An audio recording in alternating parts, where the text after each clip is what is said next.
Good evening. Welcome to the November 12, 2024 City Council meeting. The meeting is hereby called to order. Members of the public may attend the City Council meeting in person or may watch and listen remotely by viewing the meeting on Channel 8 WCTV and at the city's website at www.wayzata.org/WCTV. Public comment during the public forum and/or public hearing portions of the meeting may be provided in person, in advance, or by logging into the Zoom call and raising your hand during the public hearing. When your name is when your name is called in the meeting, you will be seen and heard in our council chambers and the cable channel. You will be asked to unmute, and then you may begin your comment. All public comments must include your full name and address. Second item on the agenda this evening is the Pledge of Allegiance. I would ask everyone who is able to please stand and follow along. I pledge allegiance to the flag of the United States of America and to the republic for which it stands, one nation, under God, indivisible, with liberty and justice for all. Thank you. Third item on the agenda this evening is the roll call. Let the record reflect that all members of the council, with the exception of Councilmember Plekish, are in attendance this evening. I'd also like to note that the council held a closed meeting of the Wayzata City Council at 5:30 p.m. to evaluate the annual performance of the Wayzata City Manager, Jeffrey Dahl. This meeting was closed pursuant to Minnesota Statute Section 13D.05 Subdivision 3A, which provides an exception to the open meeting law when the council evaluates the performance of an individual who is subject to its authority. As is required by the open meeting law, at our next meeting, the City Council will now summarize its conclusions from that performance evaluation. Those conclusions are as follows. The council remains very positive on Jeff's performance, his ability to interact with council, the community, and with staff has been exemplary. You continue to show your dedication to this community, to your job, your profession, and for that we are incredibly thankful. There are many positive attributes that the council has noted, not just today but throughout the year. So we thank you for your service to all of us and to the city of Wayzata. And we look forward to the year ahead. Thank you.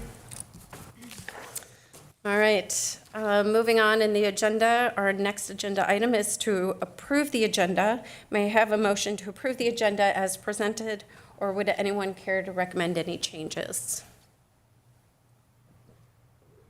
I'll make the motion to approve the agenda as is. Wonderful. Is there a second? Second. Any further discussion? All those in favor say aye. Aye. Opposed? Motion passes, and we'll move on to the to the public forum.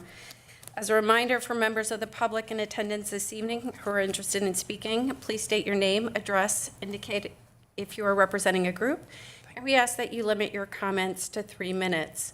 If the item you wish to speak about is something that is on the agenda, for those that are in person, please fill out a form located at the table at the back of the room and hand it to staff. For those that are watching via Zoom, please send a note via chat to staff and let them know what agenda item you wish to speak about. We also require that your camera is turned on when you speak. I have a couple of items already on for public forum this evening. City Manager, do we have have we received any cards or any other items? Madam Mayor, I do not have any cards, and there is nobody on Zoom right now. Okay, wonderful. I'd like to make just a quick suggestion. I'd like to move the recognition of service and retirement for Police Chief Mark Schultz first up on the public forum. Sounds good. Very good. That way it'll allow those who are working to get back to work. That's a great idea, Madam We're Mayor. home. And I don't know that we need to go through the motions of changing the agenda for something that is just a presentation and not requiring any votes. So I'll just start if that's okay. Absolutely. Great, thank you. So the end of the next week, the city is going to say goodbye and thank you to Police Chief Schultz. We're going to have a celebration. Put it on your calendar if it's not on your calendar. next Thursday from 2 to 4. It's going to be like an open house where the community, family, friends, folks that have worked with Chief Schultz over the years can just come through and say hi, say thank you, and wish him well, or, grill him, or, make fun of him, or whatever they want to do. But please come. There'll be refreshments open to anybody. And I know he's got a lot of friends, so I'm sure it'll be packed. So that's an open house. It's going to be less formal. There's not going to be any, media or cameras there. So we wanted to take the opportunity to recognize Chief Schultz at tonight's meeting, since this will be his last council meeting. So I have a few words to share, Madam Mayor, and then I know Deputy Chief Baker would like to say a few things, and I would invite the council and Mayor if you have anything to add. I'll ask Chief Schultz to come up here and if he wants to say anything as well. So I'll get to my words, and then I know Deputy Chief Baker has something to say as well. Maybe Chief Schultz, you can get up here now, and we can make you stand under the limelight a little bit longer. Thank you. Appreciate that. So after 27 years in law enforcement and 5 years of leadership and providing immeasurable value to the city of Wayzata and Long Lake communities, and frankly, just leading the efforts to keep our communities safe, Wayzata Police Chief Mark Schultz is retiring. His last day will be, as I mentioned, next week, Wednesday, November 27th. I don't know if that's not next week. It's the following week, right before Thanksgiving. So as city manager, it's bittersweet. While we're very happy for Mark as he moves on to the next chapter of his life to spend much more time with his family, maybe pursuing other career interests. His wife, Mary, daughters, Allie, Hannah, son, Ben, son-in-laws, Connor, and of course, especially his new granddaughter, Lakin. We will miss, of course, his service to his department, organization, and our great communities here. Also, his service to the entire law enforcement profession. Mark's accomplishments over 2 decades with Roseville Police Department, where he served as a field training officer, explorer, use of force instructor, SWAT operator and sniper, school resource officer, and sergeant of investigations. What I just said there, he's done it all. There isn't many other areas in local government that he hasn't touched and he hasn't led. In addition to that, he's won numerous awards. I won't go through all of them, but most recently and most appropriately was the Minnesota Police Chief Meritus Award. I think I said that wrong, but that was more recent as his work here with the city of Wayzata. In Wayzata specifically, he's done a lot in a relative short amount of time. Remember when you were hired, Chief Schultz? It was that great and naive year of 2019 when everything was fine and not a care in the world, especially in law enforcement, right? Just kidding. But regardless, it was right before COVID, civil unrest, a lot of other things. So he really started his leadership here at the community during that craziness, and he really led us through a difficult time with, of course, Chief Risvold at the time, and since Risvold's retirement. Specifically, he's implemented a K-9 unit. He's introduced a bike patrol during the summer. There's not too many communities, and I know, it's still evolving, but I don't know that there's many communities in Minnesota that have a bike patrol, very few. He's increased the use of technology to prevent and enforce laws through technology like drones, flock cameras, and others. He's overhauled the organizational chart and developed a very robust succession plan that unfortunately we're having to use right now. And he's enhanced just general community relations. He's accomplished this through his unique character that is built around his warmth as a person and his communication style as a human being and doing the right thing, treating all people, regardless of the circumstances or where they come from, with dignity and humanity, yet doing what it takes to prepare, train, and lead his departments to keep everybody safe. For all leaders in the organization, we do strengths finders. Some of the strengths that I wanted to point out for Mark really have to do with his greatest asset, which I would say involve relationships. In addition to that, he's a maximizer. He strives for excellence, which is one of our core values. And he's contextual. Now, that wasn't intuitive for me, so what does that mean? He looks to the past, but builds a better tomorrow.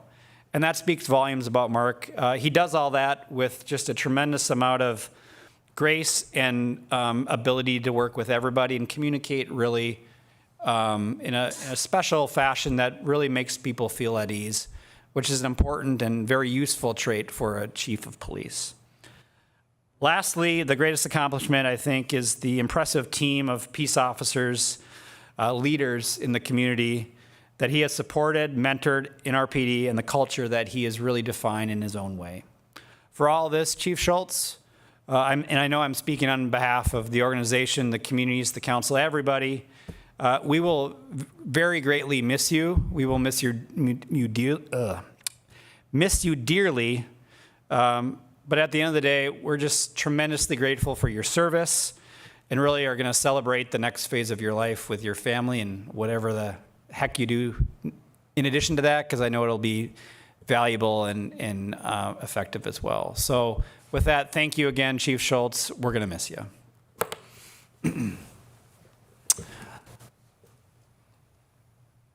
And Deputy Chief Baker, you don't get to speak yet, Chief Schultz. This is a bit of a bait and switch. I think so. Good cop, bad cop here. No, I'm kidding. Yes, I told him he wasn't going to have to speak tonight. City Manager Dahl, Madam Mayor, and council members, I'd like to take this opportunity to acknowledge Chief Schultz. I promised him I would not tell any stories, so here we go. It truly has been a privilege and an honor for me to have worked under your leadership, Mark. Thank you for allowing me to grow alongside of you and providing the guidance you have. You have made one of the most difficult careers the most enjoyable. You have been a true leader by example, and it has shown throughout your career. Your leadership was not just kept within the police department during your career with both Roseville and Wayzata. You have been a mentor to at-risk youth, an explorer advisor, did several tours with the Police Unity Tour Ride, which raised funds for officers of that have fallen during the line of duty so that their loved ones could attend the ceremony in Washington, D.C. for free. And Toys for Tots, and last but not least, the Special Olympics. You've done that for several years, probably 20, actually. I'd also like to take this time as a spouse of somebody who has married into law enforcement as well, to acknowledge the chief's wife and his 3 children that he has had. Mark and Mary had 3 children under the age of 3, and Mark during that time worked the midnight shift. He never once complained about the lack of sleep he was getting or how tired he was. A fun fact about the chief, because he always likes to add those into everybody's bios, is that the chief has a bachelor's degree in fisheries and wildlife biology. As the kids grew up, his interests changed, and so did the chief's. The chief went from talking about hunting and fishing to talking about Justin Bieber. The chief probably knows more about Justin Bieber than Justin Bieber. The chief would always light up when he was talking about his daughter's hockey games or his son's new magic tricks. You can tell the chief is very proud of his children, but their newest competition is his granddaughter. Yeah. Talks about her a lot. Very cute. I would like to acknowledge your wife, Mary, and your family for the sacrifice that they have gone throughout the years. From the late calls, the call-outs, training, court, general shift work, your family's dedication did not go unnoticed, and it shows. On behalf of the law enforcement community and myself, I would like to thank you for your hard work, dedication, sacrifice, compassion, and leadership throughout the years. Thank you, Deputy Chief Baker. Madam Mayor, Council, anything to add before if Chief Schultz wants to say anything? Or if you want, you can let him go first, and then you can, it's up to you. Yeah, what would you rather have, Chief? Would you rather say a few words, or would you like us to just pepper you with questions and accolades? I'm of course open for either, but truly I've thought a lot about, how to express my gratitude and the thoughts that are going through my head and have been for the last several months. And as I get closer to the date, it's honestly more and more difficult to grasp the concept of retirement. When I started this job in 1998, I couldn't believe that they paid me to do this job in law enforcement. And now I can't believe they're going to pay me not to do this job. I guess that makes it a little bit easier to go, but I am certainly going to miss everyone. It can be summed up in one way, and that's thank you to everyone that I've had an opportunity to work with, work alongside, work for, and that extends beyond our usual concept of community. It extends to the victims that weren't able to represent themselves and speak for themselves. This has been truly an honor to work in law enforcement, but particularly for this community of Wayzata and Long Lake, and along these fantastic people that I've had the chance to call my team. And I'm very excited for what the future brings for Wayzata. I know what the future is going to bring for me. It's going to bring Thursdays with my baby girl, and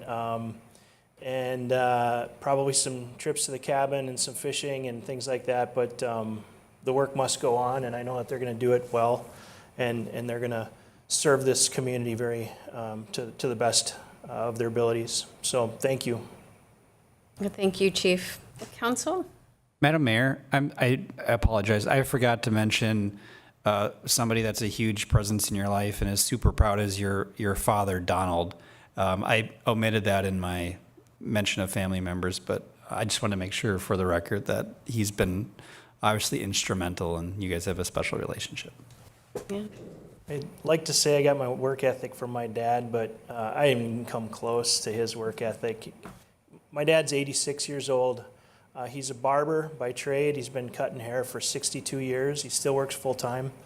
I saw him yesterday, and I told him to get on the tractor because I was picking up leaves, and I said, you sit down and get on the tractor. But the next time I looked over, he had his backpack blower on, and he was out there, and he might have overdone it a little bit yesterday, but I'm very proud of that man, and thank you for saying that, Jeff, because he does mean a lot to me.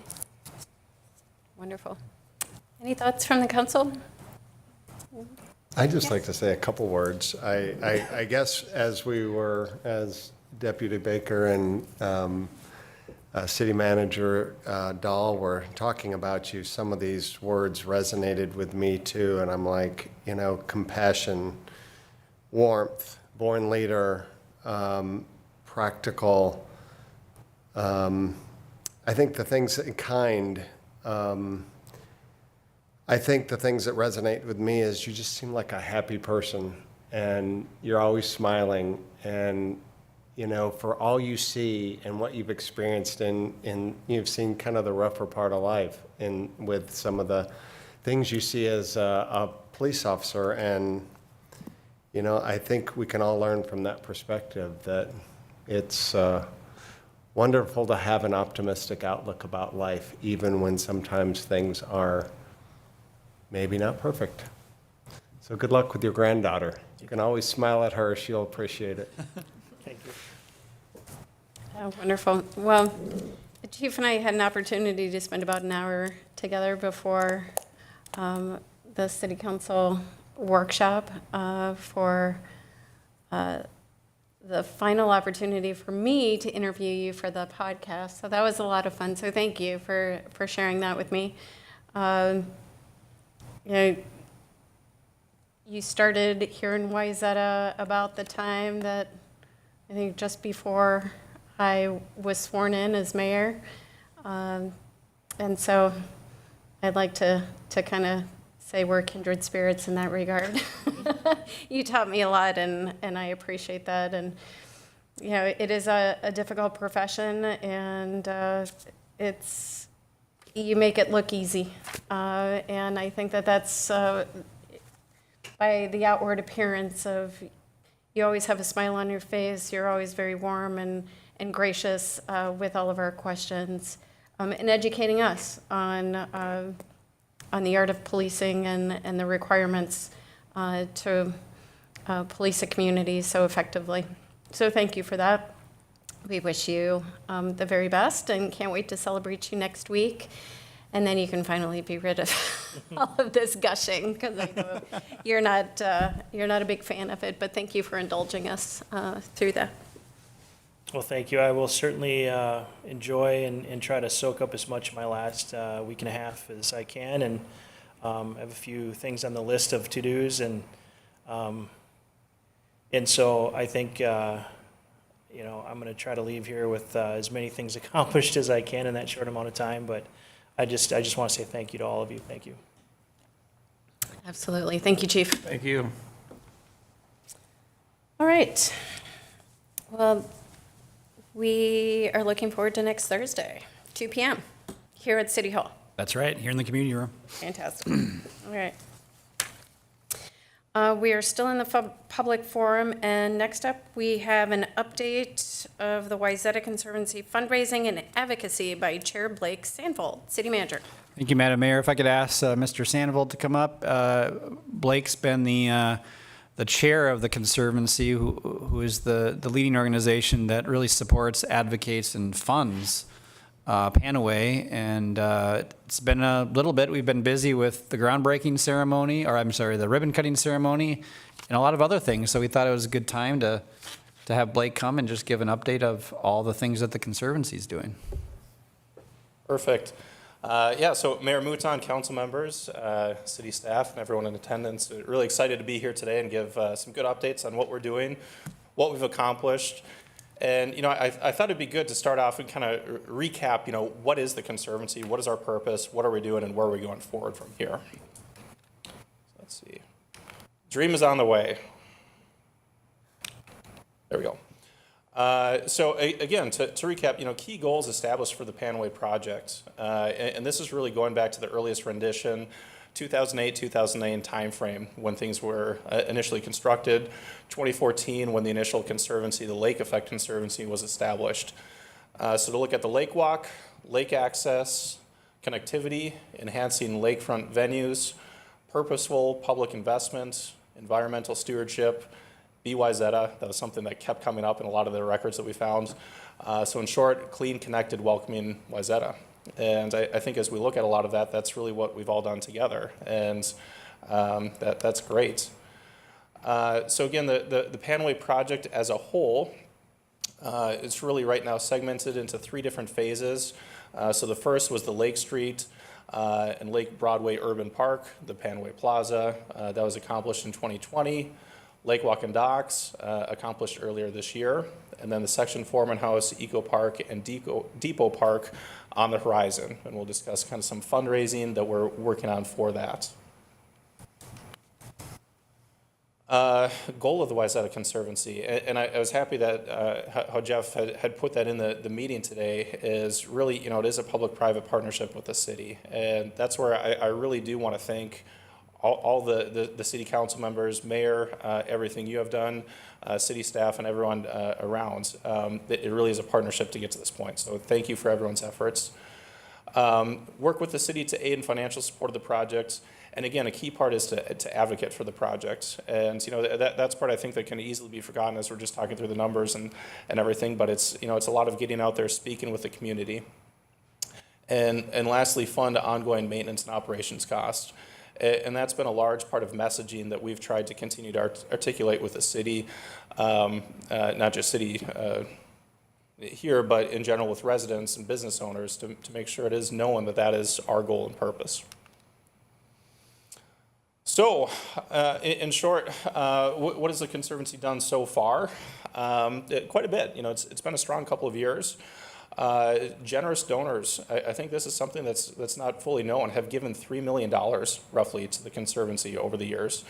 A lot of generosity, so it's over 330 individual donors, including individuals, families, corporations, foundations, etc. So again, generosity is really alive and well. Advocacy, we've done quite a few different events, fundraisers, individual meetings, open houses, Spring Splash is an annual project we do, James J. Hill Days, Wayzata Art Experience. And with a lot of the summer programming, we've engaged with 9 other nonprofits. So there's really widespread positive news around this. I always like to show this, to just take a step back and think, really what have we accomplished? And, we've got just some of the Lake Walk photos on here. We didn't put the Panway Plaza on here, but it really is great. This is something that we all should really be very proud of that we've done. So again, congratulations to everyone. Many have been able to enjoy that. Phase 3, so just to remind, this is something that we're working on fundraising for, the Section Foreman House. We do have a lead gift that has come forward for that. That's kind of beyond closing out some of the maintenance and operations. That is one of our largest immediate goals that we're working towards, restoring it as the Lakeshore Learning Center.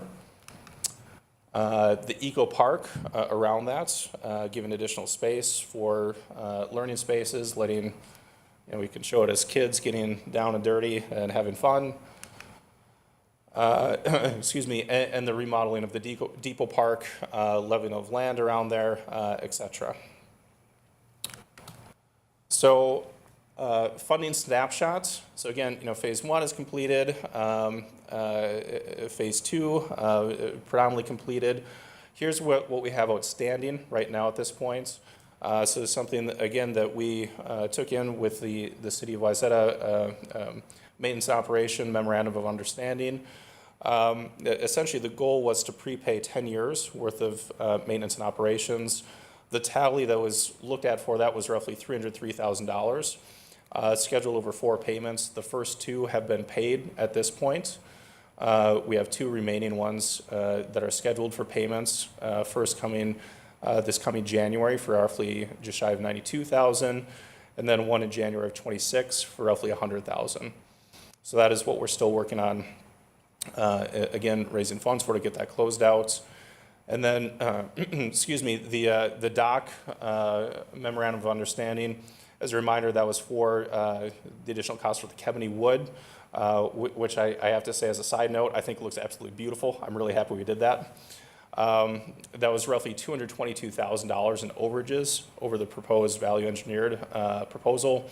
At this point, we funded $100,000 of that. That already has been dispersed to the city. So we're working on raising an additional $120,000. Which at this point, we're proud to share that we do have a pledge that we're waiting on funds to come through and get finalized on that for $100,000. So we're hopeful that that should be received by the end of the year.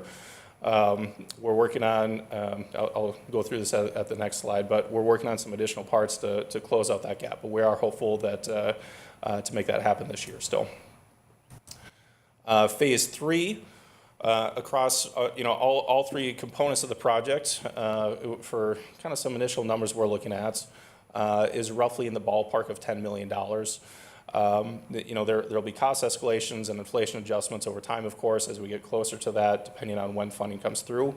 At this point, there's roughly $500,000 of that has been funded.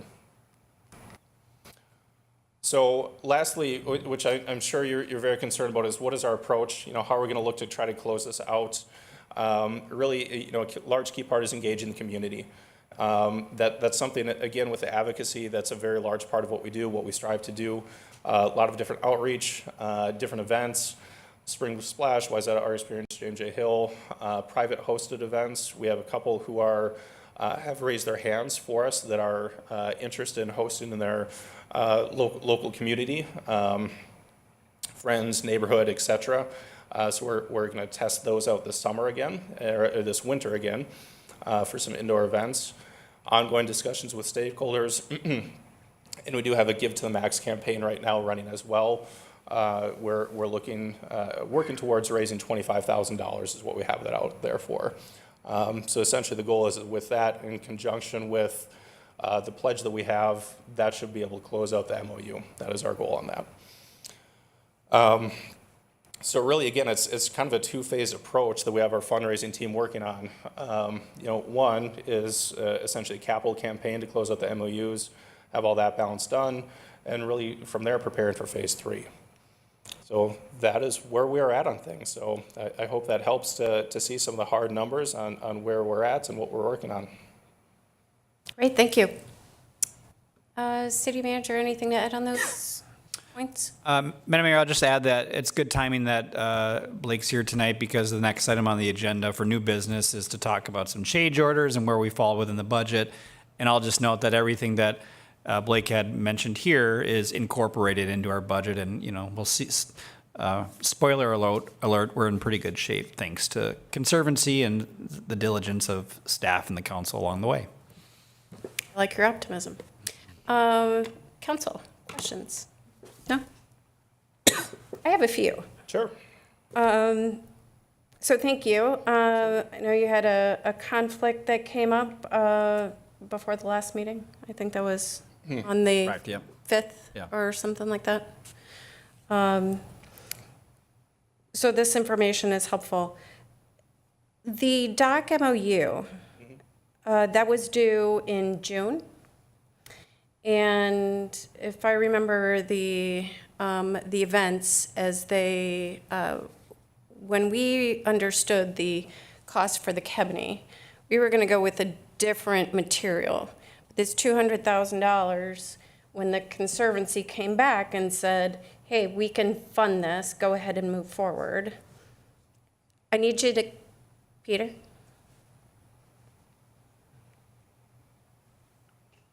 We would not have moved forward had we not received an MOU from the Conservancy. Sure. How long have we had this pledge for the balance owed?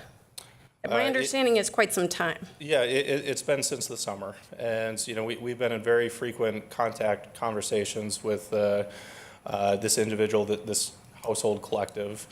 They've reiterated it's in good standing, and they fully intend to follow through on it. But I agree, and it's the very difficult nature of fundraising. Is they had stepped forward immediately and said we're going to come through with this at this time, and we felt based off the name individual, it was going to come through faster, and it is the difficult nature of fundraising. Have they, well, my concern is we relied on that, and we relied on those funds, and we're about to make a decision later this evening. Sure.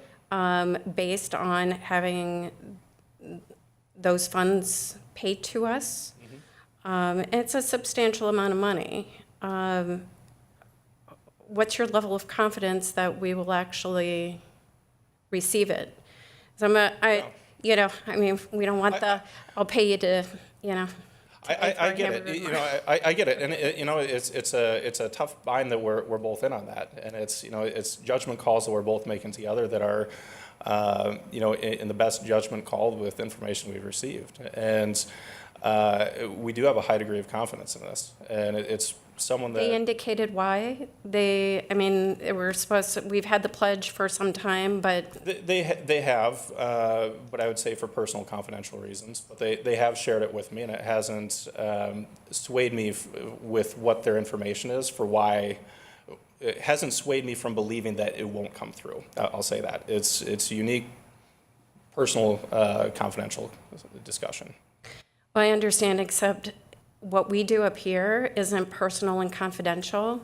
We deal with taxpayer money when we spend it. So from our perspective, we respect that and we understand it. However, we're accountable when we're putting the money out and we're relying on pledges and money that we're told are going to be provided through this mechanism. Yeah. And I'm not comfortable making a decision this evening on a reliance on something that hasn't occurred. I mean, my mortgage company, when I say I'm going to pay, I pay. Right?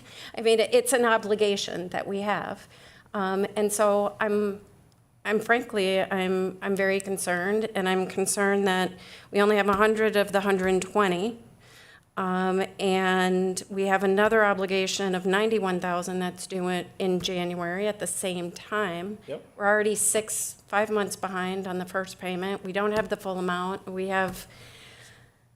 So as I'm sure you can imagine, I mean, from this side of the desk, I'm concerned. Yep. What do understand you that. say? And, well, I understand that. And, you know, I understand the concern about confidentiality. And I hope you can understand that I have a fiduciary obligation to our donors where I can't disclose confidential conversations. So I want that part to be clear. Well, they either have the money or they don't. If they have the money and they made an obligation back then, but then they're not fulfilling it, But- I'm concerned. But I have to rely on what the Conservancy says. So I trust that the donor is operating in good faith, right? But what happens is it causes this at this level, right? Where we end up having to make a decision and we rely on numbers based on what has been communicated to us by the Conservancy. Yeah. Again, based on what you're hearing from your donor, right? And that's trickling forward. But at this point, the faith is evaporating because it's coming, and it's not getting here. And then we have a bill to pay. We were relying on that money. Our numbers are based on having that money in the bank, and we don't have it. So what do? Do we not move forward? Do we say, you know what? We can't even think about future phases and fundraising. We haven't fulfilled our current obligation. And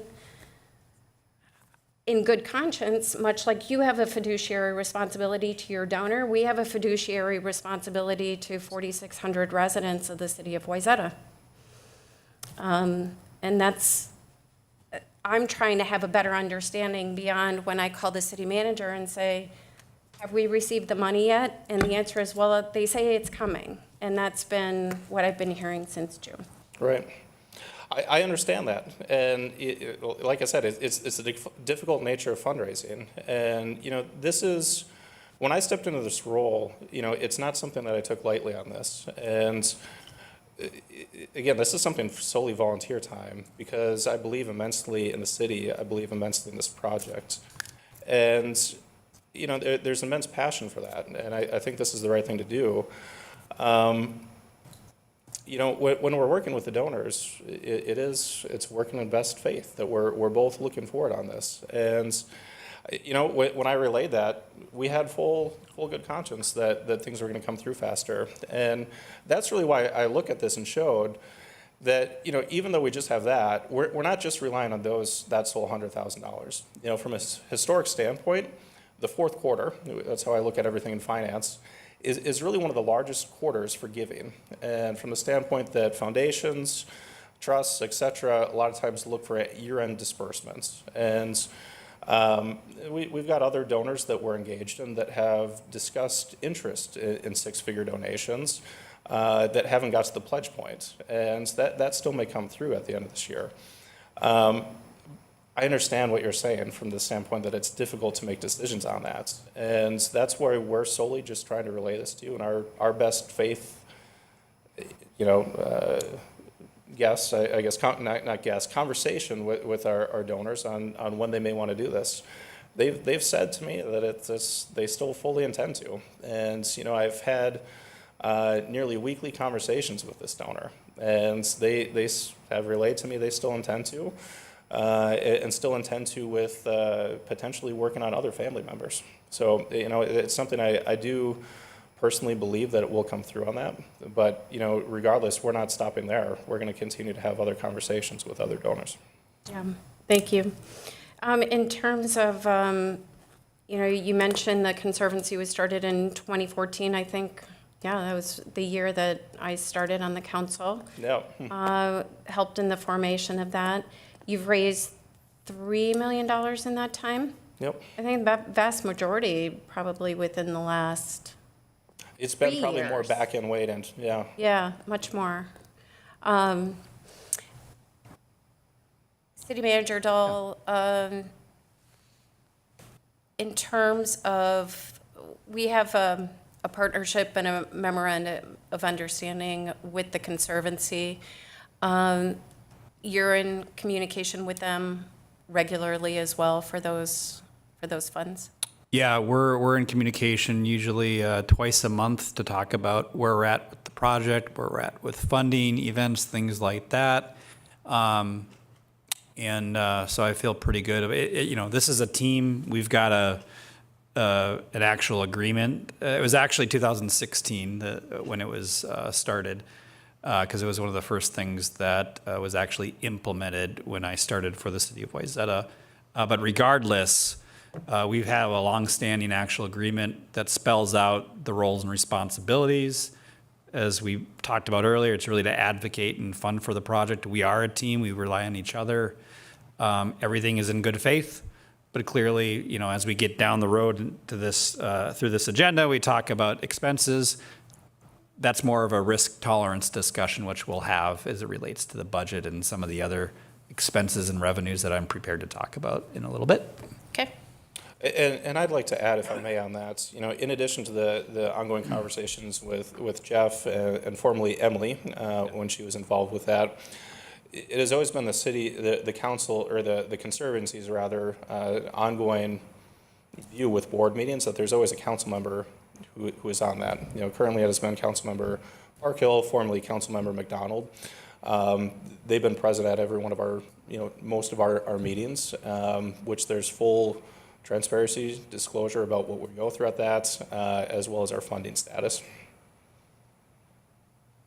Thank you. Yes, please.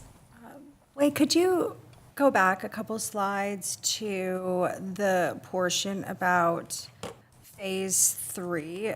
Oh, one more this way. This one? Yes, Phase 3 next, 10 million, with in parentheses, $500,000 funded. Now, just listening to the mayor's remarks and your MOUs and outstanding, does that mean that 500,000 is just earmarked and it can't be used to settle up and get even with where we are? I'm a little unsure. Yeah, I can Could you give explain that a little better? Great question. Yes. So yes, some of that is restricted where we can't make some is on our balance sheet and can't go off for other uses based off how the donors have come through on that. Some of that has already been spent for Phase 3 actually already. As an example, Section Foreman House, helping you do design documents, et cetera. So a portion of that is already spent on Phase 3, but a portion looking at our balance sheet is side earmarked. With the spirit of a public-private partnership, is that something you disclose to your potential donors that, if they want to help fund Phase 3, that essentially Phase 3 is kind of not really on the table until Phase 2 is signed off, completed? Yeah. So I feel like is that common in Absolutely. fundraising that you would fundraise for a phase that will never be started until, the MOUs? That all just seems a little cart before the horse and maybe not quite. It's very common in fundraising. And as an example of that, over half that is my family. So yeah, we felt very comfortable with that. And That's just 50%. It's a generous portion, and not to belittle that, but it does seem counterintuitive to me to fund something that, when there's outstanding. It's very common in fundraising where some will come forward and say, this is the part of the project I want to do. And, how we've discussed it with donors is some have said, I want to help Phase 3, as it's all part of the Panaway Conservancy project, and not restricted donations. And that has been able to be used at any parts. There are some that have just restricted solely for future parts that have said that's what we want our dollars to go to. Okay. And you look at most capital campaigns out there, it's a very common practice. Okay. All right. Thanks for clarifying. Any other questions by the council? No? Procedural question, city manager or city attorney, with regard to the amount that's outstanding, let's say for the dock. At what point do we cut our losses and say, okay, the dock is built, city wrote a check, we are expecting to get reimbursed? Is there a tipping point of where we just say this is an uncollectible debt, if we even got to that point? I don't know that. Madam Mayor, I think it's a good question, it's a fair question. The answer to that question is no. This is a MOU. We're a team, so, you know, we're in it together where if they ultimately aren't able to pay for their portion, I think that determines future actions or future kind of, you know, how far are we willing to step over our skis or get over our skis down the road. That's what I'm asking. Yeah, so I think it's something to consider down the road, but at this point, no, there's no recourse, and I'm not looking for recourse. okay. I'm looking for, I mean, phase 3, right? Is that in jeopardy if we can't reconcile these financial obligations for previous phases and maintenance and operations, let's say? Does that put phase 3 at risk from a city perspective in terms of engaging with consultants and putting money out there? Madam Mayor, from a financial perspective, no, because worst case scenario, if we don't get any additional funding for the remaining phase 2 dollars that are supposed to come our way, we have other sources that I think we can explore to help cover it. Not that that was budgeted or that's not what we want to do, Are but you I saying think. the city would pay for phase 3 without the Conservancy's financial assistance? No, I'm just talking about the gap from phase 2. Maybe I misunderstood your question. I think you are. Okay, can you repeat it? Sorry. Sure, no, that's okay. Let me just say it bluntly. Yeah. I would never support moving forward on a phase 3 if we can't get our financial house in order for phase 2. If we don't get the money, I don't think the city should spend a dime for phase 3. So we need to settle up. Yeah, and just to be clear, the city is going to have its financial house in order no matter what with phase 2. However, the partnership and the reliance on future funding for phase 3 and the Conservancy being the primary funder, which is the expectation, I think certainly that's a policy discussion that the council would want to take into consideration before spending any more dollars on phase 3. And I think that's what you're alluding to. That's exactly because we made a commitment not to use general fund dollars, which we Correct. have not. And so I wouldn't want to start going down the slippery slope of, you know, well, we'll front money for this in the hopes that we get reimbursed if past actions are an indicator of future results. So Gotcha. that would be, but I think I'm not the only one who has said, if we don't have the funds, and we were fortunate enough to get the bonding dollars last time to make this happen, so. Right. Okay. All right, thank you. All right, we're still in public forum. Do we have any members of the public who would like to speak in the public forum? Madam Mayor, we do not. Okay. All right, no one on Zoom? Madam Mayor, no. Okay. So then we will move on to new agenda items, and this is an opportunity for members of the council to bring up any items that they would like to discuss at a future meeting. Anything? No. All right, then we'll move on to the consent agenda, and this evening we have a few items. We have approval of the check register. We have approval of municipal licenses, receipt of the building activity report, approval of the 2025 liability insurance coverage waiver form, approval of addendum of recording secretary service agreement with Time Saver Off Site Secretarial Inc., extending the agreement to December 31, 2025. Approval of professional services agreement for 2025 recreation services with Wayzata Community Education. Approval of amendment to lease agreement with Hennepin County for the Wayzata Library at 620 Rice Street East. Adoption of Resolution 47-2024 approving grant agreements for intensive comprehensive peace officer education and training.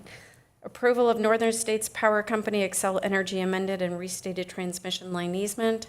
Approval of Loeffler's statement of work for Police Department IT services. Approval of Loeffler's statement of work for IT services for administration, public works, and municipal liquor operations.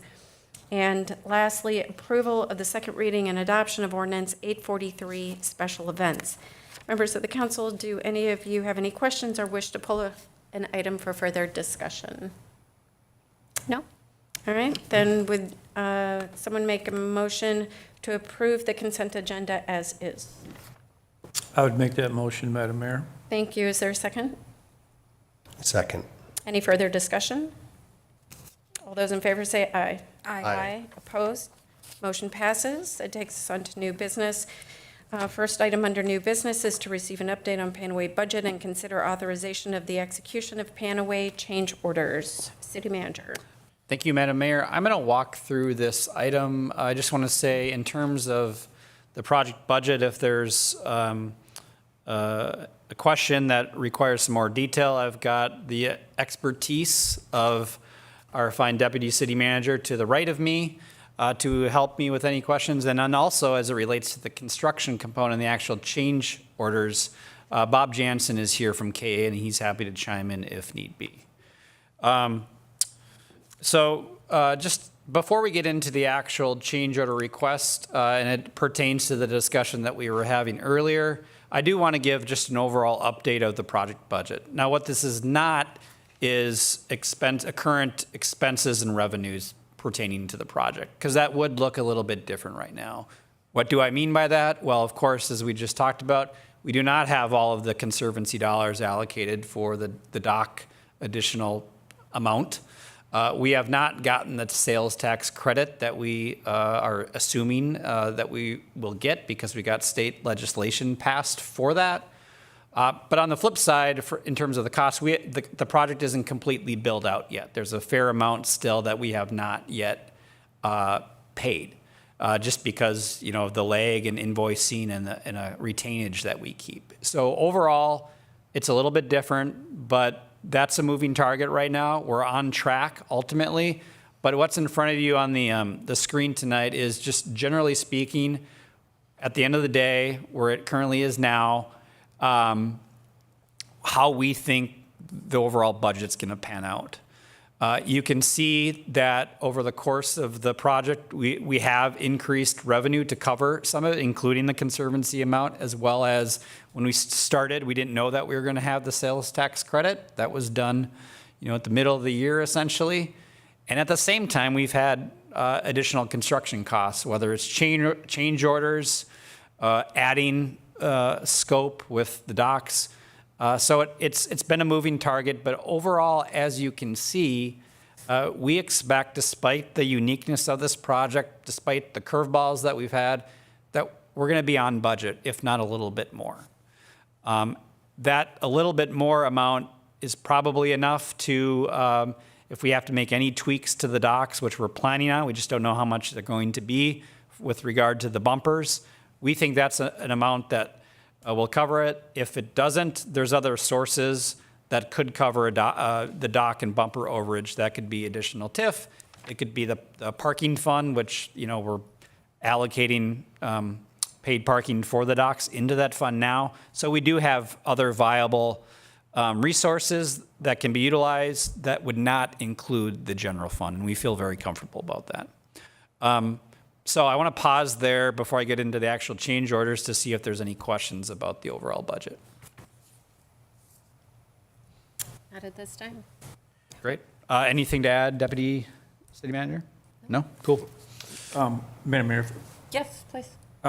so with this summary, Jeff, do we have any contingency within these numbers anywhere? Great question, Councilmember Sorensen. We don't, and that's because the contingency throughout the project, we estimate, I don't know the exact portion, is over $300,000 for contingency. That has previously been eaten up by other change orders that we would normally get approved by the council, but we didn't because it was within that contingency amount. So once that contingency amount is absorbed, then we have to go back to the council to get approval for the change orders, essentially. But we had a $300,000 or $400,000 that was eaten up by this summer, essentially, based on the uniqueness of the project, and whether it's piling or just the means and methods, it was utilized pretty quickly. Okay, so another question. Future potential change orders, $63,000 plus. Is that an attempt to project any and all additional costs to complete the project? That is an attempt to project the amount that's going to be required to complete the step downs, which there is a design change there to, first we're hoping to go back and make them floating to have them more efficiently operate. That ultimately didn't work. So we're redesigning them now, we're tweaking the design, I should say, so that they're going to be more efficiently removed and installed in the future to ultimately save us operational costs. We think that's going to be the amount. It could change, but we wanted to make sure that this budget incorporated some dollar amount for the step downs that are currently being reviewed. Yeah, and Manager Dahl, if you don't mind if I add, so we've, I believe Director Kelly has actually seen change order requests for this dollar amount, but those have not been fully vetted or approved by staff. So that's why they're not in front of you tonight. But since those are potentials, we wanted to include that in the budget. So would we anticipate that even with these potential change orders coming in where we think that there might be additional costs coming our way before we complete the project? Councilmember Sorensen, Madam Mayor, there could be, but I don't think they're going to be significant. If they would come at all, it would be either pertaining to the step downs, which I think we're pretty much vetted through, or the docks. Those are really the two kind of areas of the project that are still not completely closed. But they're small amounts compared to the overall project budget. Okay, thank you. Yeah, please. So on the step downs, there seems to be some sort of flaw in the design. Why should the city absorb all of that? It wasn't their design, and there was a budget, and it just doesn't seem like that should be something that we should incur additional costs for if there was an error in the design and it didn't work. That's a fair question, Councilmember Parkhill. I'm going to give a response, but I think maybe it'd be helpful to get Mr. Jansen's feedback as well. The primary reason for that additional cost is to make some tweaks so they're more efficient to install and remove. And that wasn't a part of the equation at the beginning of it. You could argue it should have been, but it wasn't when the design was approved and ultimately the bid for the construction project was awarded. But if you have anything to add, Bob, that'd be appreciated. Yeah, Mr. Dahl is correct. It wasn't, the modifications that are being made to the step downs more are to help make it more efficient on an annual basis to remove these step downs, because the step downs, especially the lower platform and the bridge aspect of them, have to be removed and reinstalled every year. With that would be the part that I guess wasn't considered on the design as far as what it would take to remove the step downs on an annual basis. Modifications that are being made are to make it more efficient and ultimately save pretty substantially on cost on an annual basis, so that you can remove these in two segments versus having to essentially dismantle each piece. So it should be able to speed that process up every spring and every fall and ultimately save. Was the original design meant to be removed every year? It was meant to be removed every year, and these step downs, the lower platforms, due to how close they are to the water, need to be removed on an annual basis. But they,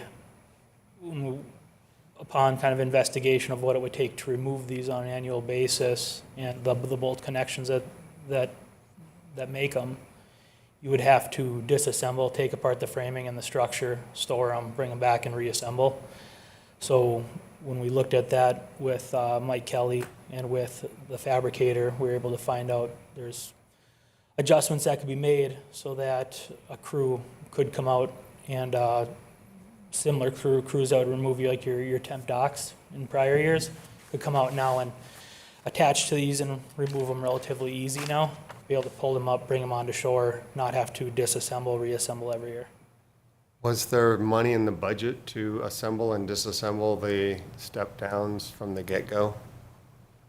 Moving forward in the ongoing maintenance of the lake walk? Ongoing maintenance? No, I don't believe so. It was a part of this year's project costs, though.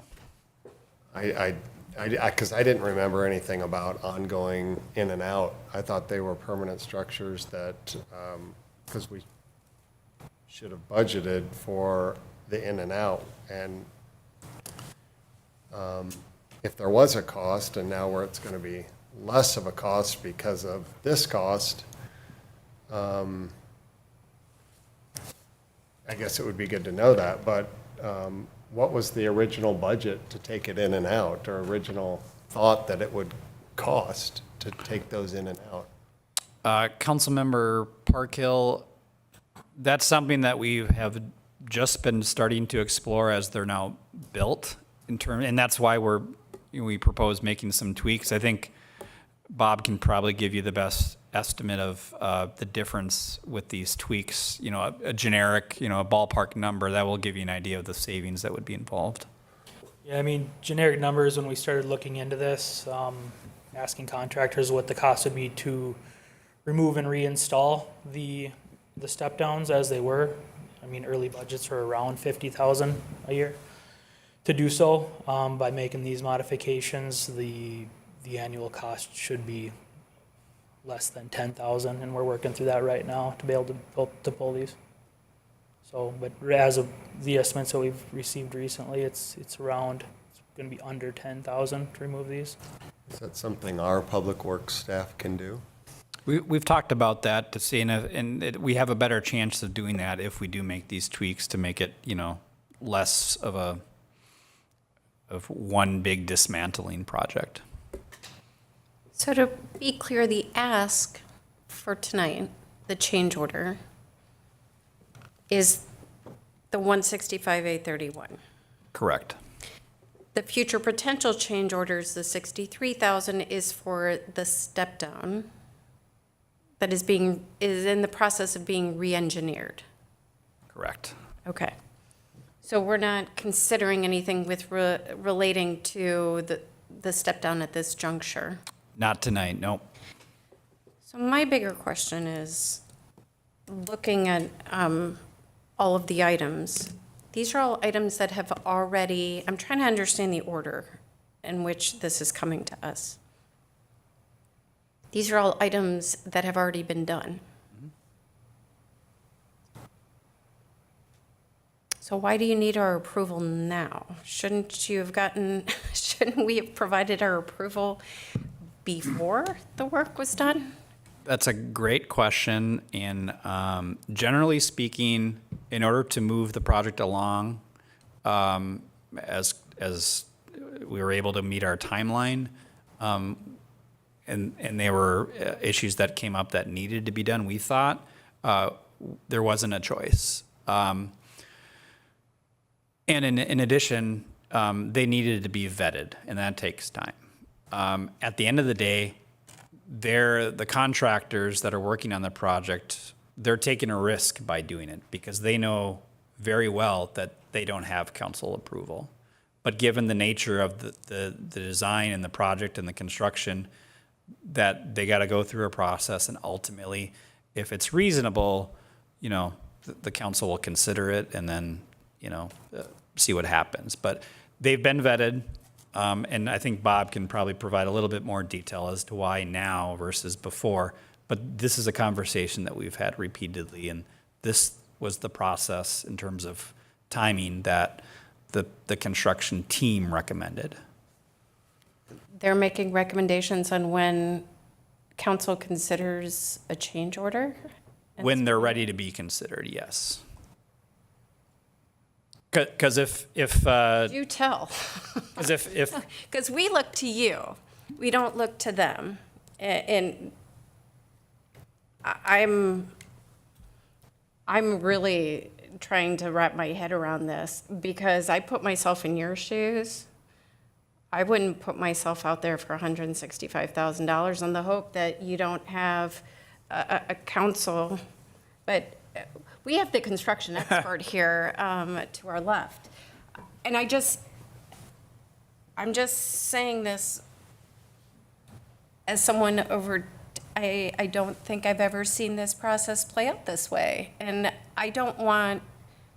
we pride ourselves in fulfilling our financial obligations. So I want to premise that. However, you also heard the conversation we just had at the beginning of the public forum, and I sit back and go, I'm not comfortable saying yes to $165,000, but this is work that's already done. We're committed. and So, Ken, could you please, I'd like to hear from council Well, members. and just from my understanding, there were previous change orders, but they didn't require council approval, but these do, is that? Yeah, just to reiterate, the previous the change orders were part of the contingency that we allocated for those types of requests. Yeah. Once we've absorbed all that contingency, then we have to go back to the council because it really falls out of the scope of what the council approved. Yeah. So that's part of the process, Mayor. We're here because these are funds that were not within or beyond the contingency, therefore maybe funds potentially were not available for this. I think the other part of this is that, and this is probably more of a contractual issue, but I mean, if this is work that wasn't in the contractor's contract, and it should be very clear if it was or wasn't, the city probably owes them that money. So I have some other questions about this, but if you want to keep going on your theme. Yeah, Mayor. I'm not clear on we used up our contingency and now we have another contingency? No, Madam Mayor, there is no other contingency. That's why we have these change order requests in front of you to consider tonight. So this is beyond the This is beyond the contingency, yes, thank you. But how are we still within the budget if we exceeded our contingency? We had a budget, and then we had the contingency, and that brought us to a number. So we're over budget? We're over expenses than what we originally anticipated. However, we have reduced expenses in some areas with project management, some design changes, but we've also added some revenue coming in to offset some of the costs with the sales tax credit as well. And that's how we get to, actually, we're under budget. I think I also cautioned, if I remember correctly, not to reduce the contingency too soon, too aggressively. Yeah, you did. Because we Yep. didn't All know that. what was going to happen, and a decision was made by staff to cut it significantly. I guess we wouldn't be here. Okay. Councilmember Sorensen, Well, I I just think, I mean, questions. I haven't been privy to a lot of the past here on how we got here. I have considerable questions about that, but that's not why we're here. I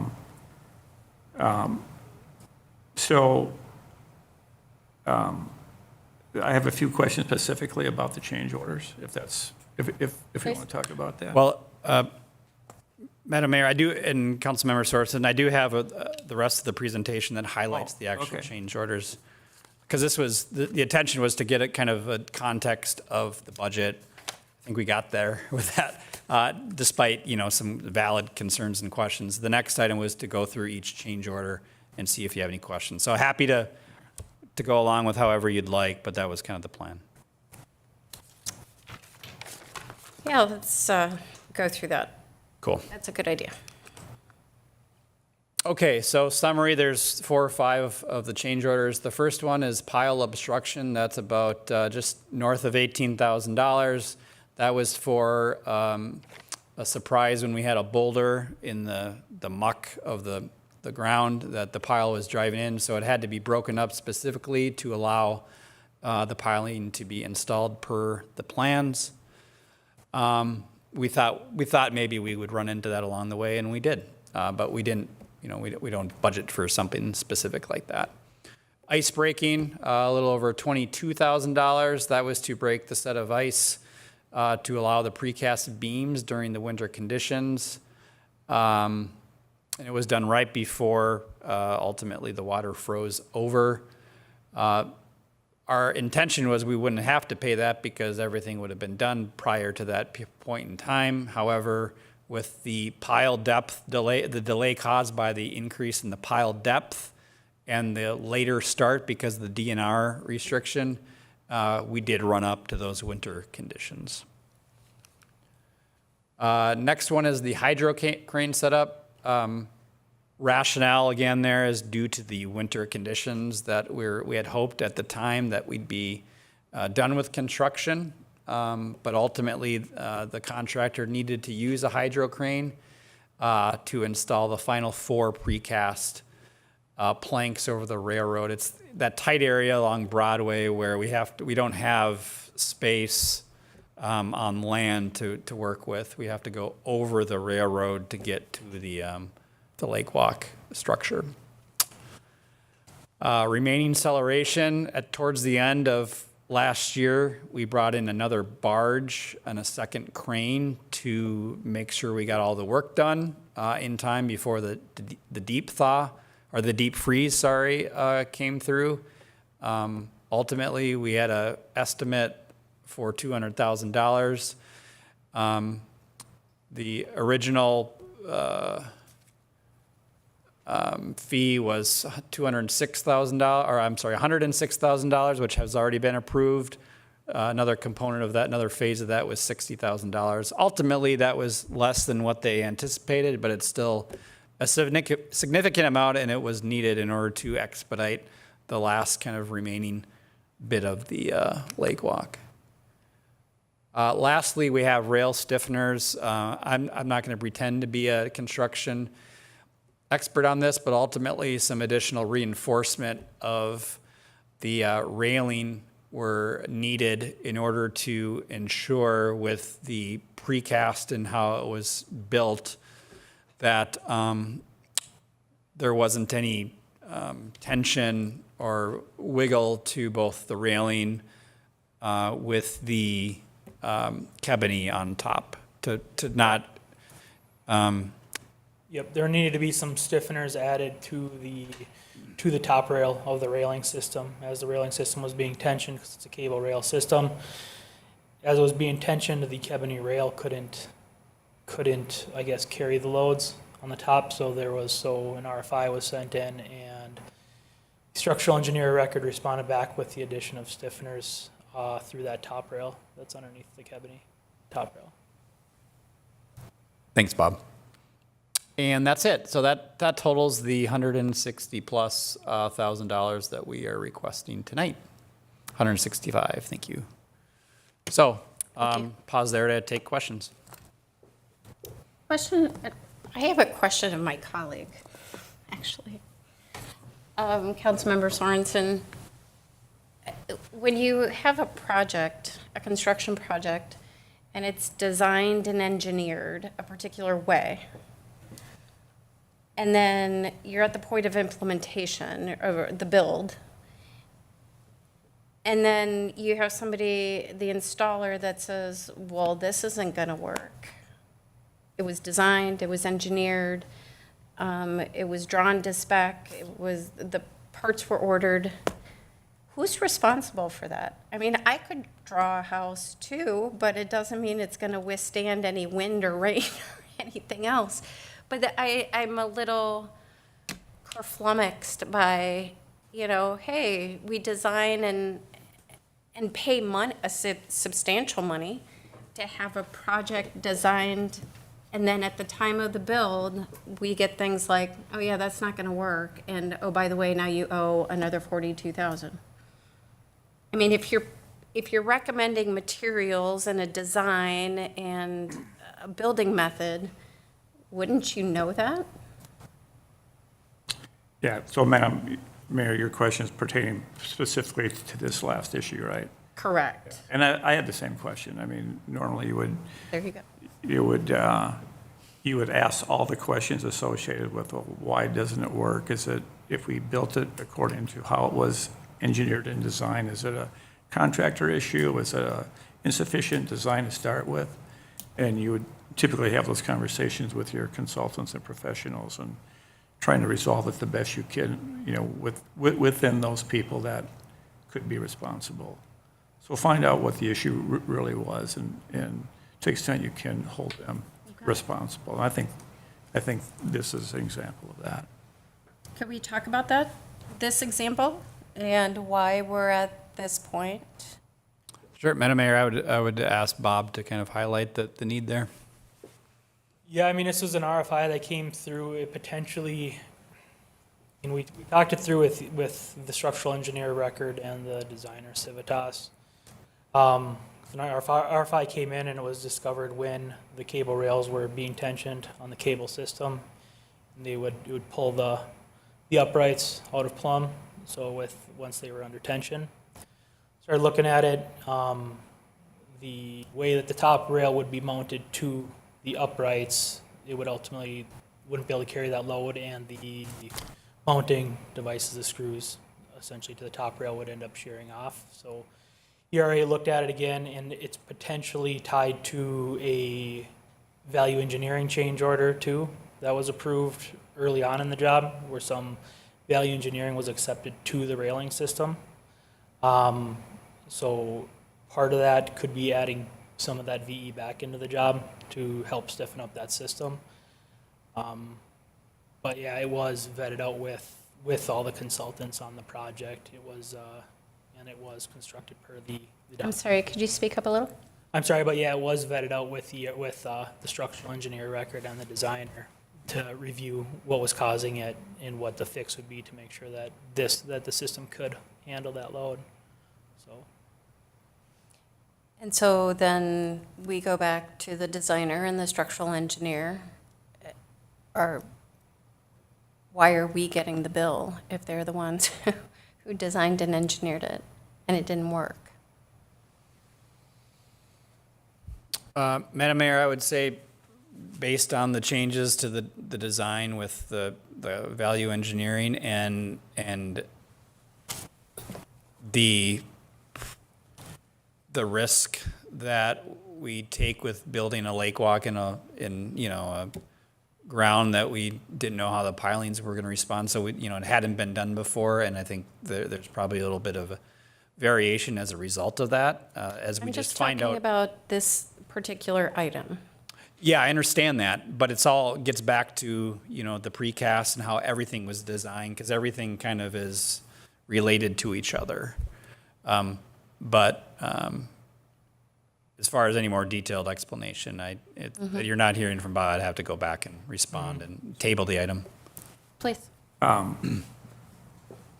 So again, I don't have all the background on this, but this is what it's starting to look like to me a bit is we started this project with less than $400,000 contingency. Is that right? Yeah. Yep. So that's 3-point-something%. That's a very modest amount, I think, contingency to start a project like this. I And thought if- it was more that, pardon me for interrupting, we had considerably more.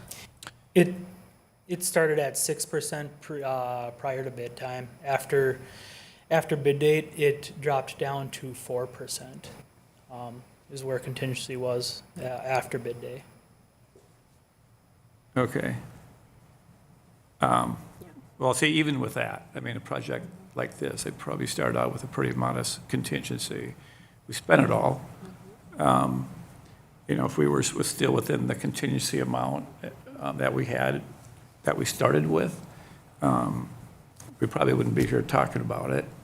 I think the issue is, why do we incur these change orders and have them being appropriately scrutinized?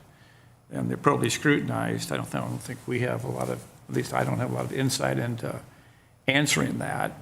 I guess I would have been more comforted if there was, you know, what we have is direct communications from Zenith Tech to Kraus Anderson, and that's what's in our documentation. I would have felt more comfortable had we had a communication from our construction manager, whose job it is to ask the hard questions, scrutinize this, to the city saying, we've looked at all this, it's been scrutinized, we dug into it, we understand it, and we think this is something that they're due. Maybe that happened, maybe it's just not in here, but it leaves a question in my mind. Back to the stiffener issue, you know, some things happen that just happen, and that's why you have a contingency, probably especially on a job like this.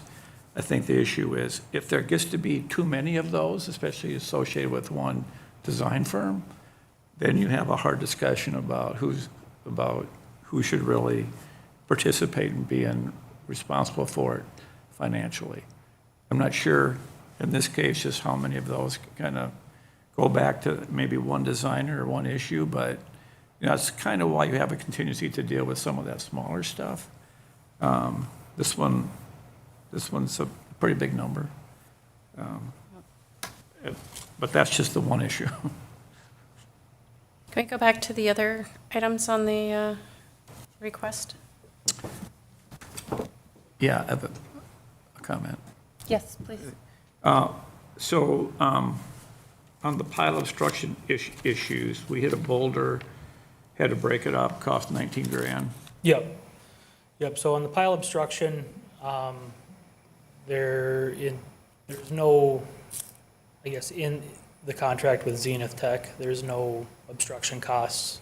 Okay, which is my question, Bob. So we just presume we wouldn't hit any boulders or have obstructions like this? And So I mean, and typically that as would soon as be we hit for a one, we got to contingency change item. order? I mean, you would typically, like, pile obstruction would typically be something that, one of the things with a big piling project that you'd be accounting for with contingency. There was nothing in their contract to carry, per se, an allowance for obstructions. So, I mean, this was tracked and signed off on as Yeah. far as on-site, making sure that what was the time that was put into it, what was the equipment, and everything was vetted out. So in looking back, I think you could have a lot of questions about this, and maybe you should have anticipated some, but sounds like we just thought we'd use contingency for something like this. And even with that, I mean, it was with, the project superintendent was watching, making sure there was daily logs and tickets, tracking Yeah. all this stuff too. Making sure that there was, and, the inspectors did. Can you observe speak that. a little closer? I'm sorry, the inspectors were on site observing this, so Yeah. it's in the daily logs as well. Yeah. Yep. And then, okay, and then the other three are all schedule related. Yep, so these, yeah, do you want me to comment on those really quick? Yeah. And kind of give you some background. So with the ice breaking, these other items really are pertaining more to delays in the project and changes in the bid documents. As far as the bid documents, the plan was to start with pile driving and be able to mobilize and start affecting the lake bed back in May. And when the permit was issued by the DNR, it pushed the start date to July 1st. So the acceleration costs, those items were basically due to that, due to any sort of scheduled delays, also the piling. The piling ended up going deeper than anticipated and deeper than the geotech record would have anticipated. All those considering added more time to the schedule. So there was ice breaking, getting into winter conditions when it was not the plan to be doing pile driving during the winter on this project. Yeah. So the in-stream disturbance dates from the DNR, was that just come as a surprise to us, or did we not anticipate that that was going to be an issue, or how'd that come about? Yeah, we did not anticipate that coming from the DNR. That was something, the permit from the DNR was issued right before the project was set to start, and that's when it was, that's when we were notified that the lake bed restrictions were in play until essentially June 30th. So we're kind of digging back in history. We're not going to do a whole lot about this, but just some general questions. So, I think we as a council have to rely on our experts, our in-house experts with Public Works and people like Kraus, and we just need to be convinced that these have been scrutinized thoroughly. And it's hard for us to really know if that was the case, I guess. Yep, and we certainly had a lot of discussions with, because these are all primarily Zenith Tech. We did, myself with Mike Kelly, went through all these numbers, went back and forth with Zenith Tech and scrutinized a lot of these numbers.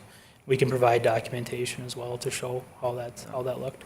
I just think it's maybe more a point in the future to give us the information we need Yeah. to really understand it better, because it's hard to make a judgment on this without some of that history. No, thank you for that, Councilmember. Good points. Anybody else? Any questions? Yes, Councilmember McDonald. I do have a question, and maybe this isn't the appropriate time to ask it, but with the idea of not being caught flat-footed, looking hindsight, is it an okay time to ask Mr. Jansen for specifics on what the change orders are looking like for the step-downs? I've noticed some of this, like, skeleton down there that has been started, doesn't seem to be moving. There's a large piece of equipment that's been just sitting behind a sidewalk closed sign for quite some time. And with the idea of being ahead of the game, these design changes have not, as can I recall, being seen by, this body. So will that skeleton down there, will that always be there? Is that part of the thing that's going to be removed? I feel Yeah. like a lot of the aesthetic is changing. So if this is an okay time, Mayor or Manager Dahl, to Yeah, I can touch on it. those For sure. Well, Madam Mayor, Councilmember McDonald, I think it's a good question to ask. It might make sense to act or not act these items, and then we could, while Bob's here, we can move on to that.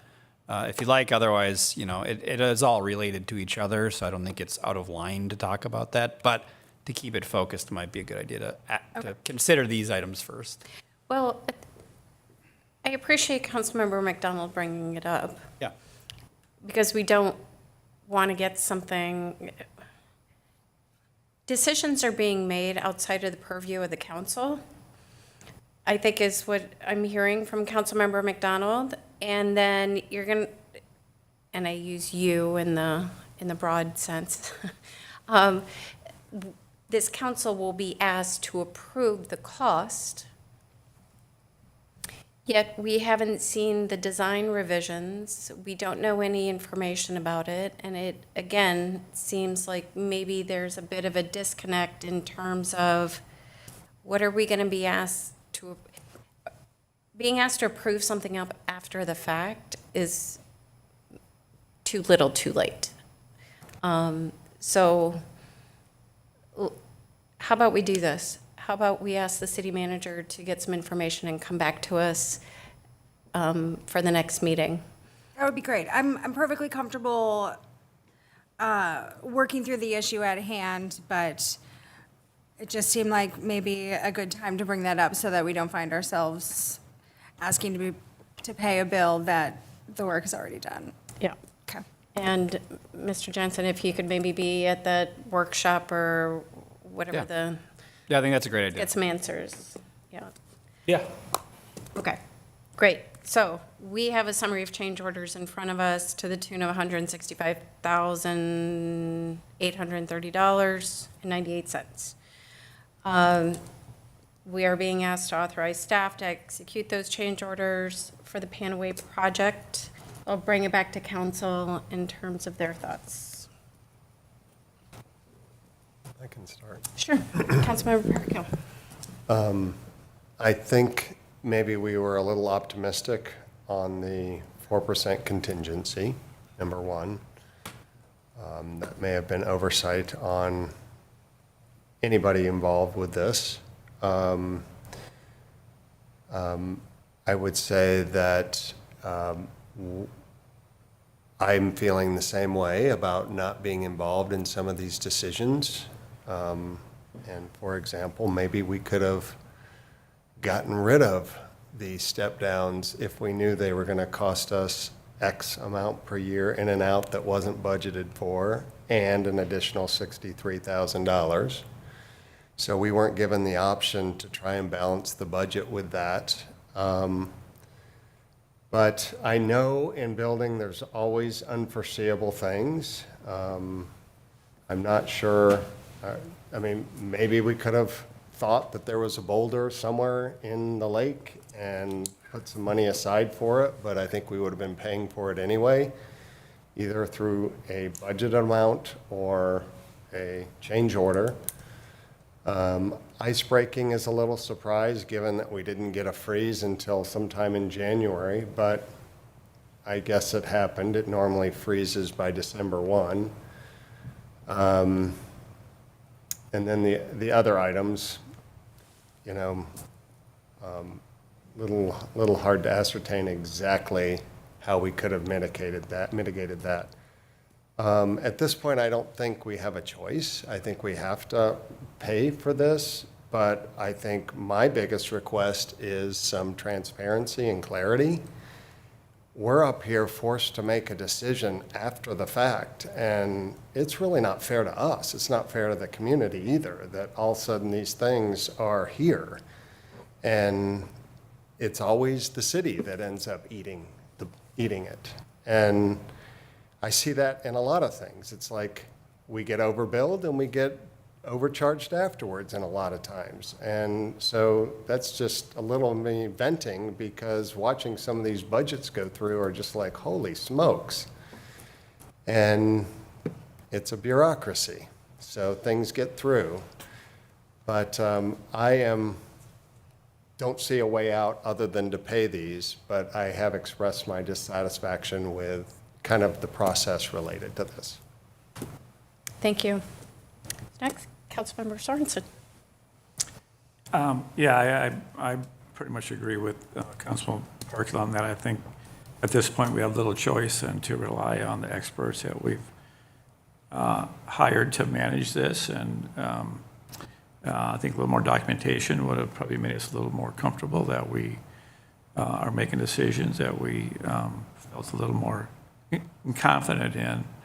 And I think it's a little bit revealing too. I mean, some of the discussion we're having is really pertaining to the fact that we're out of contingency. Now we're here talking about a change order. That wasn't evident in here. Maybe I'm the only one that didn't understand that, but yeah, I think we talked it through pretty well. And at this point in time, we have a little other choice and to approve it. Okay, thank you. Councilmember. Yeah, I agree with Councilmember Parkhill and Sorensen too, that this is something that I will support, that we pay these bills.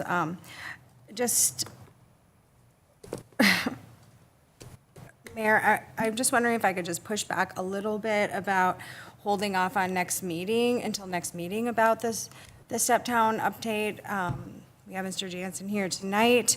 I believe our next meeting is short on members.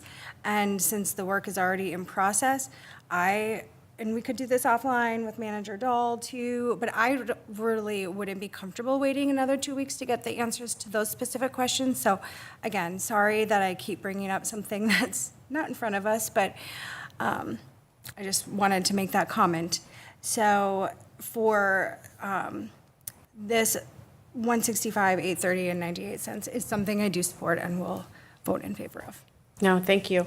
No, I can appreciate, we're going to have a light audience on the 3rd, where I'm a little hesitant to have too much discussion about an item that isn't on the agenda. I would, maybe you could stay after the meeting and have some, if you have questions of Mr. Jansen, and then can report back to the rest of the council by the end of the week via email, or if they can follow up with you with questions. Yeah, Madam Mayor, Councilmember McDonald, I'll provide an update at a minimum on Friday, and then we got a great direction tonight in terms of when that comes back to the council, what the expectations are in order to consider approval. Oh, that would be great.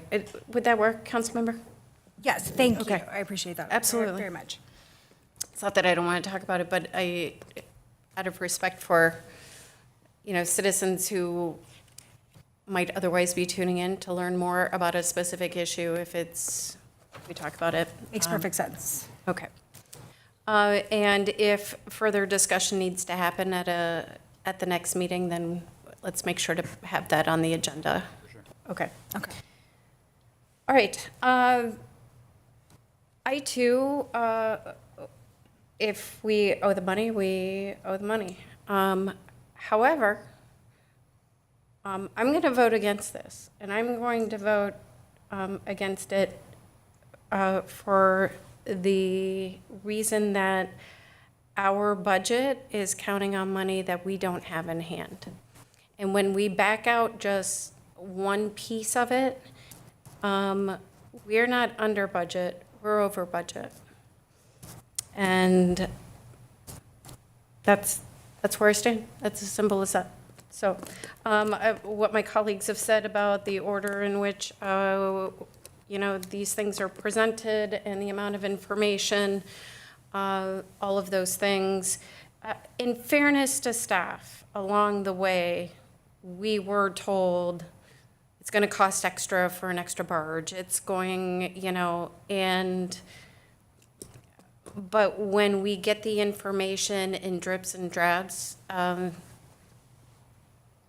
we don't understand the totality. It's when it comes before us in this manner, and knowing what we know about the finance. So maybe it's a good thing, actually. It's kind of a little bit of a blessing. We see, what we've paid so far, what we've received. We get a clearer picture. We get the whole picture. Although it does still make it difficult from this perspective. So, all right, we need a motion to authorize staff to execute a change order for the Panaway project totaling $165,830.98. I'll make that motion, Madam Mayor. Thank you. In a second. Second. Further discussion? Yes, please. Yes. Just a quick I comment. thought that was the vote already. It scared me. Like, ah. Just a quick comment. I'm going to vote for this. Had I not heard that you were not going to vote for this, I would have considered abstaining or voting no myself for the same reason. Just a comment. Okay, thank you. I appreciate that. I have similar feelings, especially my reason is different from yours, is that this happened over a year ago. Most of these changes, and we're just hearing about it November 11th, 12th, whatever it is. Fair points. All right, well, thank you both for those additional comments. All right, we have a motion that's been first and seconded. We've had some discussion. Why don't we go ahead and do a roll call vote? Sure. Councilmember McDonald, Aye. Councilmember Parkhill, Aye. Councilmember Sorensen, Aye. Mayor Mouton. Nay. Motion passes, and we will move on to the next item, and that is, let's see. Oh, exciting. All right, this is consider adoption of resolution 46-2024, canvassing the returns and declaring the results of the November 5, 2024 city general election. City manager. Thank you, Madam Mayor. So this will be brief, but I do have some good and interesting information to share. Just quick background is why this is on the agenda. The city is required by state statute to canvass the election. We're not canvassing the results of state or national election results, just the local election that's, applicable to us. So we're required to do this, and it's just affirming, acknowledging and galvanizing the actual vote counts. Kind of acknowledging our really robust and stellar election process that City Clerk Learvig runs. So the resolution tonight is ultimately to approve the results that we all saw. It's in the details of the resolution. I'm just going to go through some those results and a little bit additional results as well pertaining to the election. So the congratulations are for Mayor-elect Andrew Mullen for receiving 1,309 votes for mayor, which is 52.1%. You can see the other primary candidates that were running for mayor. Jeff Buchanan had 504 votes and Barry Pettit with 682. The other local election that we had in town was for 2 council seats. We had existing council member Alex Pluckish and existing council member Ken Sorensen running, both unopposed, so there were no other folks who threw in their name. You can see the vote totals are just about 1,500 for both candidates. So that data right there that I just went over is what you're approving tonight or considering in the resolution that was a part of the council packet. Just real quickly, if you want to look at federal and state results and see how Wayzata voted, you see there generally, and it's pretty small, and even I'm having trouble looking at it, but ultimately 41% and change voted for President-elect Donald Trump, and 56 and some change in Wayzata voted for Vice President Harris. I think it's always interesting to see how Wayzata votes, compared to the nation, not with no color added there. It's just interesting data. You can see here the state results, numbers for Senator Klobuchar versus her main opponent, Royce White. And then you can see Wayzata's own Senator-elect Morrison with the Republican candidate, Tad Jude. And actually that was a pretty close race, actually closer than it was in the district where Senator Morrison for Wayzata received, I believe that's 53% and some change, and Jude had just under 47%. Lastly, the 2 House and Senate seats, so the state Congress seats were up for vote. For the Senate, this was the only Senate seat that folks were voting on because of Senator Morrison going to the U.S. Congress versus the state capitol. And you can see Democratic Farmer Labor candidate Ann Johnson Stewart received just over 49%. It was almost tied ultimately. And then Republican Kathleen Folk received just over 50%. Ultimately, Johnson Stewart won the race for the local district. So is that certified? Did they Yes. do a recount? They did not do a recount, no. How did she win with fewer votes? That was just in Wayzata. So the district Oh, in Wayzata. spans mostly Minnetonka and then a few other parts. Now it's coming together. Wow, that's close. Yeah, no worries. And the rest of the district outside of Wayzata is greater than, Wayzata's portion is the minority of the overall votes. That makes sense. And lastly, Representative Acomb ran again, and she was unopposed. And as a result, she got more than, whatever that is, 95%. So just some interesting data in terms of overall turnout. Once again, very high in Wayzata. We're one of the highest in the state, which reoccurringly has the highest voter turnout in the country. So, use that for comparison in terms of how many people are doing their civic duty here in Wayzata. You can see overall, we had 87% turnout, a little bit less in terms of registered voters and overall outcomes than the 2020 election, which is interesting. I asked City Clerk Learvig about that today, and she didn't have she couldn't jump to any conclusions there in terms of why it was a little bit smaller. And I guess that's all I have for you. So any questions regarding the data? I thought that would be interesting to share. No, I appreciate it. I am seeing a trend in the general election that we're getting fewer registered voters and the turnout, the percentage is less. Right.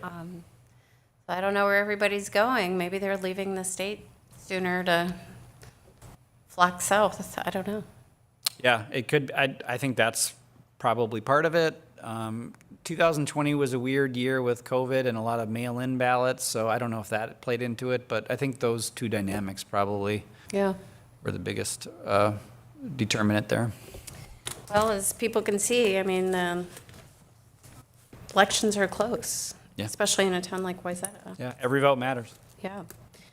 All right. Well, I appreciate not having to read through every write-in. I mean, we could, and Mickey funny, Mouse. very funny story. So before we get to this, adopt the resolution. So 4 years ago, when I was elected to this seat and I had to canvass the election, I remember a girlfriend of mine who lives in town, her daughter lives in town. They each listed themselves in the write-in, as a candidate. I'm like, well, what kind of friend is this? They didn't even vote for me. She's like, you can see my vote? And I'm like, well, I can't see your vote, but I could see that you wrote your name in. And she was surprised by that, but we had a good chuckle that she thought she would make a better mayor than me. She probably could have, but, yeah. And this time around, as I was looking through the write-ins, I am proud to say that one of my offspring got a vote for mayor and one for council member. So. Well, congratulations to you. I think politics is in his future. He probably did it for himself, but I don't know. He could. Who knows? All right. So I want to just, before we get to the resolution, I want to say congratulations. I want to say congratulations to my colleague, Councilmember Sorensen, to Councilmember Plekish, who is not here today, to Mayor-elect Andrew Mullen, and most importantly, to every candidate who files for office. I think everybody should do it once in their life. It is a hard thing to do, to put yourself out there, to knock on doors. It is an incredibly humbling experience, but one that we all grow from. And so I think everybody at the end of the day is a winner and better for it. So I thank them for taking the leap of faith. So thank you. Thank you. All right. How about we make a motion to adopt Resolution 46-2024, canvassing the returns and declaring the results of the November 5, 2024 city general election. Yep. So moved, Madam Mayor. Thank you. Second. And it's been first and seconded. Further discussion? All those in favor say aye. Aye. Opposed? Motion passes. I think that takes us to the city manager's report. Thank you, Madam Mayor. Just two things wanted to highlight tonight. One is thanks in general for all of our wonderful volunteers that we have in town. They were acknowledged and recognized last week at our annual volunteer dinner. So thanks for a wonderful event for everybody that came out, and for the folks that weren't there but still volunteer, thanks for all that you do to make this community what it is, as you walk down the streets and look at all the beautiful plantings and folks that are keeping the streets clean, and just, the boards and commissions. There's so many volunteers in this town, and it's great. So thank you. Also, one other thanks, this is my last update for tonight, is we talked about the election, but every election year gets more and more complicated and requires more and more staff capacity, requires more and more endurance, especially last few weeks when our election staff is working on now Sundays, Saturday, and every day of the week. It's nonstop. It creates a better voting experience. It's the right thing to do, but it's not without a lot of effort and just overall capacity from our staff. And the unique thing, and I've heard this several times over the last couple of weeks, other people go to other communities and, they have long lines, the staff are working hard. So we get that. But here in Wayzata, you are treated like you're the person that matters. And our staff, led by City Clerk Learvig, really has a great team. They treat people very kindly. And I just want to give them a lot of acknowledgement and recognition, because it's one thing to work your tail off and be exhausted after a long season. It's another thing to do it with such grace and kindness and really customer service driven. And that's what Kathy Learvig at City Hall, our city clerk, does. That's what Lori Krishmer, part of her team, that's what Jenny Myron does. And quickly, I want to just mention the election judges, because they're not our normal kind of full-time team. We've got a great team of community members that are really volunteering their time for the last few months to help out and make sure that we have a well-oiled machine in terms of our election process. So Peter Hawthorne, Bonnie Schwalbe, Brenna Ditzler, Cam Oleg, Elizabeth Oleg, Emily McGrath, Jamie Kastner, Jane Cole, we all love Jane, Jim Richter, Judy Starkey, Kate Knight, Kim Garrity, Lindsay Basham, Lisa Jerish, Linda Sleeper, Rebecca Hawthorne, Sue Ankeny, Susan Johnson, our assistant head judge, Kelly Groton, and Pete Ice, our head judge, who's got the best sense of humor, aside from a few folks at, staff leadership. Right, Mayor? No, Let's try. I'm just kidding. He's better. He's funnier. He's awesome. They worked their tails off, and we just, small token of our appreciation was to make sure they're called out in public. Thank you so much for all that really contributed to that great team. And that's all I have. Thanks. Thank you. Yeah, the numbers of the early voting or absentee voting versus in person, it continues to amaze me. Yeah, every year it inches up. It's well over 50% now. All right. Well, excellent. Anything else from members of the council? No? All right. Then how about a motion to adjourn? So moved, Madam Mayor. Thank you. And a second? Second. Further discussion? All those in favor say aye. Aye. Opposed? Motion passes. We are adjourned.